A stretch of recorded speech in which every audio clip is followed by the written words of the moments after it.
Welcome back to the channel. My name is Ryan, and we have a microphone, and we're going to try this out. We have better lighting now. Christmas gift. Shout out to my parents for this. We'll see how the mic works. If it works well, great. If it doesn't work, then well, we're not going to do it again. But for right now, we're going to try it out. Ohio State versus Oregon. It's going to be played the Rose Bowl, the main game of the day. Out of all these four games, it's the best one. It's written by itself. Last time these two teams played, 32-31 was the final score. Arguably the best game of the year, probably second right behind Georgia versus Alabama. But outside of that, I can't really think of a better game than that on the year. I just can't. I doubt you can either. But let's discuss the teams currently right now. I got a 13-0 team right now. Oregon Ducks, led by Dillon Gabriel, who is a Heisman finalist. Heisman finalist, I think he finished fourth in it, behind Hunter, Genty, and Ward, deservingly so. He started off the year kind of flat. He was getting completions, but they just weren't for many yards. And then he realized, oh, Cash Johnson can go deep. You got Evan Stewart that can go deep. You can go deep on a lot of teams. And it hit, and it clicked. It clicked well in the game against Ohio State, and they needed those big plays. And this team overall has been good at getting pretty big plays when they really need to. And they've not had a ton of close games. They've really not. I mean, Boise State was a close one. Wisconsin was a close one. And then Ohio State. That's not a lot, to be honest. That's really not a lot. Compared to other teams this year, that's not a lot of close games. You might have had a few other that I might have just not thought of. I don't think any other one has been that close. So, Oregon's done a very good job, and it's also their defense. Their defense has done very good, too. I don't know how Penn State was, but that's a postseason game. And you had that game in the bag pretty much the entire time. No one really thought Penn State was going to come back and win. And if you had that thought, Drew Allar just showed you what Drew Allar likes to do. And that's throw interceptions when they really need them most. You're not going to win a title with Drew Allar. I just don't think so. I think they probably lose to Boise. I'm just not going to be surprised. Fiesta Bowl, 3-0. Boise is in there. Upset. Heisman, trying to prove a point. James Franklin, big game. But again, that's the other game. Let's discuss this for right now. With Oregon, their defense looked a little lackluster against Penn State. And kind of did against Ohio State for some parts, led over 30 points each. But overall, this year they've been very good. Good after the quarterback. Secondary, iffy a little bit at times, but overall pretty solid. Last time these two teams played, Will Howard went over 300 yards. The second time he's done that all year. And the other time he did it was against my Vols, which I have still not recovered from that loss. That Vol loss has stuck with me the entire week. I've had a lot more stuff happen this break. A lot more stuff happened this December, this season. Nothing has hit me quite like this loss has, though. I've not had a loss hit me this bad in a while. I've changed right now. My attitude for life has changed right now. And, yeah, thank you, Buckeyes, for that. I know, wonderful. And Dylan Sampson's off to the draft now. Squirrel White's leaving. Shout out to Squirrel White for some good stuff, but he fell off this year so hard. Back to this, though. Oregon, I have trust in their defense because when they really need to make a big play, they do it. They do. Even against Wisconsin, they had nothing offensively that day. The defense set up great. Penn State, they play bad all day. Get a big stop.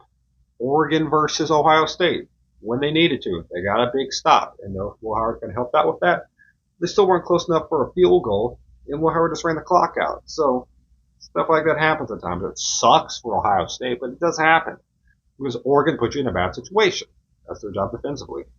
The run game on the offensive side of the ball, their offensive lines got heavily better throughout the year compared to how they started off this year. They were pathetic against Idaho and Boise. And then against Oregon State, they just switched some guys around, and then boom, they were just off to the races. And they were great since then. So this offense is one of the toughest in the country to stop. You have a Heisman-level quarterback. You have an elite-level run game. A solid to good defense. How do you beat them? Well, Ohio State showed a pretty good formula how to beat them. You have a good run game, consistency with Quinshon Judkins and TreVeyon Henderson. And then you have the ability to go deep. You have Emeka Egbuka. You got Jeremiah Smith. Jeremiah Smith had a phenomenal game against Tennessee. Emeka Egbuka had a solid game against Tennessee. But TreVeyon Henderson and Quinshon Judkins were the big two, in my opinion, because TreVeyon Henderson's ability to catch the ball out, just get the ball, catch, make a move, go. Had a lot of swing plays that were tough for Tennessee to handle. And a lot of just inside plays for Cornshot Judkins, just hand the ball up and go, inside zones, inside reads, all that stuff. And it led to a lot of easy stuff for Will Howard because you have to guard the front, and if you can't do that well, you stack the box and leave one-on-ones. And Tennessee got cooked in that game. And it showed immediately that was going to be a problem. Can Oregon prevent that from happening? Which remember, this is not in Oregon. You don't have that advantage. This is in the Rose Bowl. And Ohio State's been here a ton of times, and so has Oregon. The last time both teams have played here, Ohio State beat Utah, and Oregon beat Wisconsin. My bad. And then the last two times these teams have played each other in the playoff, Ohio State won. But that was when Ezekiel Elliott was in college football and Marcus Mariota. That was a while ago, so that doesn't really mean much. But, again, Ohio State fans are going to travel, and Oregon fans are going to be traveling. So it's going to be a 50-50 split. So it's going to be even. And it's in the Rose Bowl. This is one of the best, it's one of the mecca of college football, I should say. This are the games that are played in the stadium that will be remembered years and years down the line. Decades, some may say. Some games from like the 20s are brought up still for how important they were for college football. Like Alabama beat a team in the Rose Bowl, and there's a documentary about that still. Like, this stuff's huge. What happens in the Rose Bowl changes lives forever. Vince Young and Reggie Bush, those two playing each other in the Rose Bowl. Huge moments. Saquon versus Sam Darnold in the Rose Bowl were huge. Nick Chubb and Sony Michel versus Baker Mayfield were huge games. That stuff right there. Just last year, J.J. McCarthy in Michigan versus Jalen Milroe in Alabama coming out to the finishes. Historical. And it happens in the Rose Bowl. This stuff happens that are insane. These are memorable moments for entire lifetimes. You got to come up clutch. And in games like this, who do you trust the most? Is kind of how I look at it. Because Ohio State, their offensive line is kind of skeptical because they're banged up, but they look perfectly fine against Tennessee's defense. But granted, everything looked good against Tennessee's defense. You could have put Kent State out there and they would have dropped 30 on this team. Nothing was looking good for us that day. So it's kind of tough for me to take what we did and put that in Oregon terms. So Oregon's to be a lot more prepared. Dan Lanning's going to get his team a lot more prepared than Josh Heupel did. And I'm not concerned about if Ryan Day is going to get his team prepared, is whether his execution is going to be ready. It's going to be good enough. Because his execution in the big games have not been bad, but in clutch time situations, the team has blown it. Justin Fields, 2019, blew a big game situation against Clemson. 2022, missed kick, 13-point lead blown. Big plays allowed the entire way up and down the field. Like, that stuff was pretty big.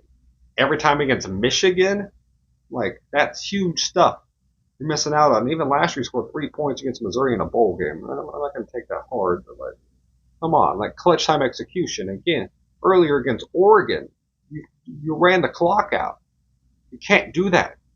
If your team's not going to be prepared for those situations, you cannot win this game, because this game will probably come down to the wire. These two teams are too even for this not to happen. These two teams have good enough quarterbacks to make this happen. Well, Howard's not a bad quarterback. He had a really bad game against Michigan, but when he's on, he can be really, really good. And I think he will be for right now, because they're trying to come back. They're coming for revenge from that Michigan game and trying to make up for that. But Dylan Gabriel's a Heisman candidate for a reason. He was my Heisman pick to start off the year, and he showed me very proud. This guy's very good. He can sling that thing down the field. He's left-handed. That's tough to guard as a different scheme for a defense too. But can Ryan Day get his team prepared compared to Dan Lanning? If I had to pick one, if I'm really honest, I kind of like Dan Lanning's a bit more. He's from Georgia. He's been in big environments. Outside of Washington, he's really not lost many games. Washington has been his big thing. And they're gone now, pretty much. They're not going to be really significant for the next few years. It's just the teams in front of him right now. And I don't see a way that he's not going to have his team more prepared than Ryan Day, in my opinion. Execution-wise, just how everything runs, I believe Dan Lanning's going to have his team prepared. Talent-wise, it's about even, probably a little bit more in Ohio State. But for what I believe is going to happen, it's tough to beat a team twice in the same year. But ain't no one going to be in the South rooting for no Buckeyes.